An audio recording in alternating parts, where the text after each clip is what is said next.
नमस्कार, आप देख रहे हैं हमारा खास कार्यक्रम और मैं हूं प्रदीप बालरोडिया। पूरे प्रदेश में चुनावी माहौल है और इस चुनावी मैदान के अंदर जहां भाजपा चुनावी मैदान में, इसके साथ ही इंडिया गठबंधन के जहां कांग्रेस और आम आदमी पार्टी की तरफ से भी जो कैंडिडेट में चुनावी मैदान में उतारे गए हैं। और अभी चर्चा के लिए हमारे साथ में है आम आदमी पार्टी के प्रदेश उपाध्यक्ष डॉक्टर मनीष यादव। डॉक्टर साहब, आपका हमारे कार्यक्रम में स्वागत है। बहुत बहुत शुक्रिया। सभी दर्शकों को नमस्कार। जिस तरह से अभी चुनावी माहौल है तो इस गठबंधन का और भाजपा का, तो इसको किस नजरिए से देखते हैं आप? देखिए, इस वक्त जो गठबंधन है, इस गठबंधन की नींव जो रखी गई है वो रखी गई है जो भारतीय जनता पार्टी के 10 साल के कार्यकाल में जिस प्रकार से लोकतंत्र पे प्रहार किया गया, जिस तरह से आज संविधान को तोड़ा जा रहा है और भारतीय जनता पार्टी ने जिस तरह से बड़े पैमाने पे जो भ्रष्टाचार देश के अंदर किया है जी, उसको देखते हुए और विशेष रूप से कि अब क्या लोकतंत्र खत्म हो जाएगा, क्या हमारे देश का संविधान खत्म हो जाएगा, इस विचार को देखते हुए सभी पार्टियों ने, जो आज देश को प्यार करती है, जो आज देश के लोकतंत्र को बचाना चाहती है, संविधान को सुरक्षित रखना चाहती है, ऐसे सभी दल एक मंच पे एक साथ आके इंडिया अलायंस का हिस्सा बने हैं। और आज देश की जनता खुद जी, जमीन पे कहने के मतलब कि भारतीय जनता पार्टी के इस इरादे के खिलाफ अपनी लड़ाई लड़ रही है।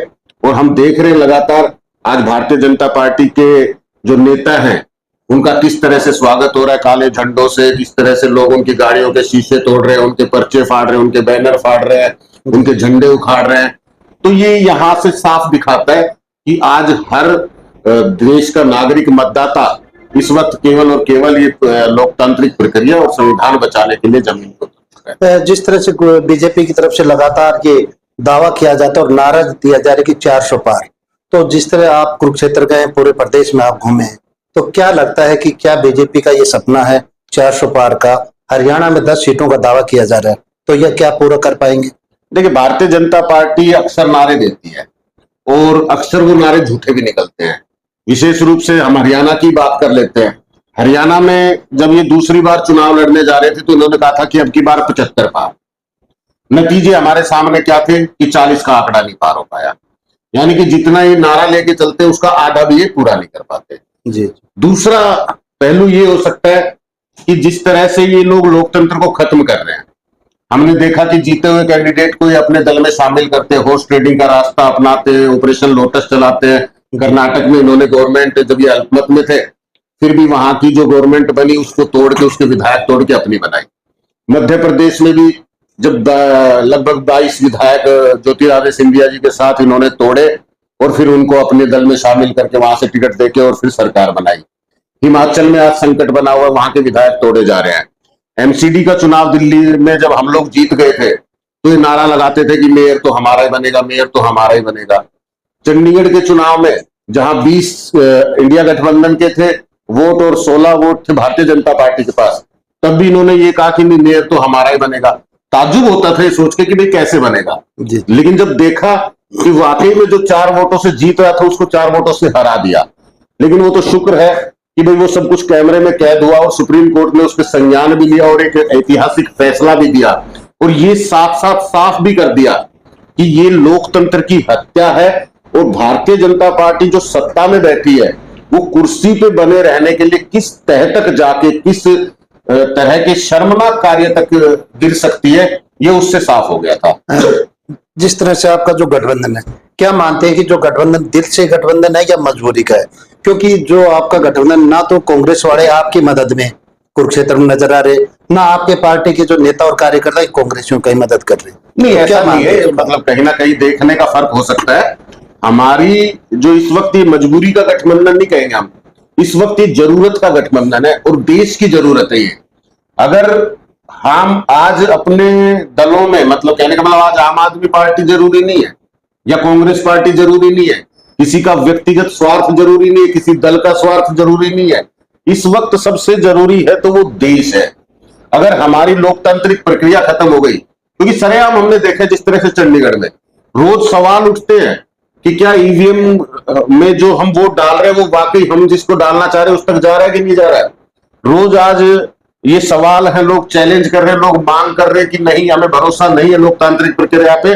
और विशेष तौर पे जो आज सरकार है, वो सरकार इसके साथ खिलवाड़ कर रही है। ये मांगे हैं। तो हमारी जो इस वक्त जरूरत है, वो सबने त्याग करके, कांग्रेस आज एक बड़ा दल है, विपक्ष का सबसे बड़ा दल था, उसने इतनी सीटों पर त्याग किया, अपने साथी सहयोगियों के साथ सीट शेयरिंग की। आम आदमी पार्टी एक लगातार मजबूती से उभरती हुई एक ऐसा विकल्प जो मात्र 10 साल में राष्ट्रीय पार्टी का रूप ले गई। अरविंद केजरीवाल जी के कामों को देखते हुए आज उनकी जिस तरह लोकप्रियता बढ़ रही है, तो वो भी अपना स्वार्थ छोड़ के, अपनी बढ़त को ना देख के, इस वक्त देश की जरूरत को देख के इंडिया अलायंस का हिस्सा बने। और जहां भी हमारी सीट शेयरिंग हुई है, जहां पर भी गठबंधन में साथ लड़ा जा रहा है, वहां पूरा पूरा सहयोग, दोनों दल, दोनों पार्टियों के नेता कार्यकर्ता एक दूसरे के साथ मिलकर चुनाव लड़ रहे हैं। कुरुक्षेत्र के अंदर भी जितने भी कांग्रेस की लीडरशिप है, जितने भी कांग्रेस के नेता हैं, कार्यकर्ता है, सब आज आम आदमी पार्टी के साथ जमीन पे उतर के काम कर रहे हैं। और यहाँ पे अब जब कांग्रेस ने कैंडिडेट्स का अनाउंसमेंट किया है, तब से जिस तरह से स्वागत हो रहा है, आपने देखा होगा कि एक को तो गांव में घुसने नहीं दिया जा रहा, और एक को लोग स्वागत करके ला रहे हैं कि मेरे गांव पहुंचो, आओ, लेके आओ, सैकड़ों गाड़ियां, हजारों गाड़ियों के काफिलों के साथ।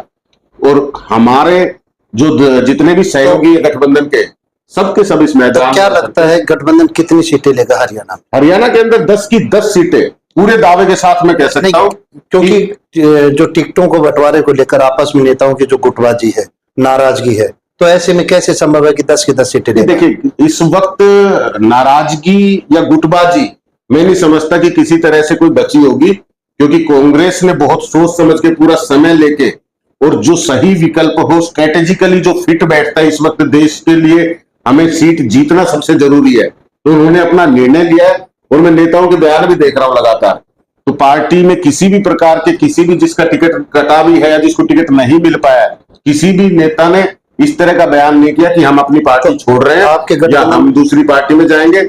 सबने यही कहा कि पूरी मदद करेंगे, जो भी मदद मांगने आएगा उसकी मदद करेंगे। इस तरह के बयानों से साफ दिखता है कि कोई भी नाराज तो क्या लगता है गठबंधन के पास कैंडिडेट नहीं? गुड़गांव के अंदर चुनाव नजदीक आ गए, गठबंधन ने कोई कैंडिडेट नहीं उतारा अभी तक। देखिए, गुड़गांव सीट पे मंथन जारी है। गुड़गांव सीट पे जितने उम्मीदवार इस समय कांग्रेस पार्टी के पास हैं, उनकी कमेटी में मेरे ख्याल से 2 नामों पे चर्चा चल रही थी फिलहाल, जो हम खबरों से सुन रहे हैं। उन नामों में से किसको बेहतर, मतलब कौन बेहतर रहेगा और किसको उतारा जाना चाहिए या फिर कोई नया विकल्प लाना चाहिए, एक मंथन चल रहा है। अभी समय है, समय रहते मेरे ख्याल से उस सीट पे उम्मीदवार आएगा, मजबूत उम्मीदवार आएगा, और वो सीट भी इंडिया गठबंधन जीतने जा रहा है। जी। तो ये थे हमारे साथ में डॉक्टर मनीष यादव, जिन्होंने प्रदेश की राजनीति को लेकर और जो चुनावी माहौल है उसको लेकर अपने विचार रखे।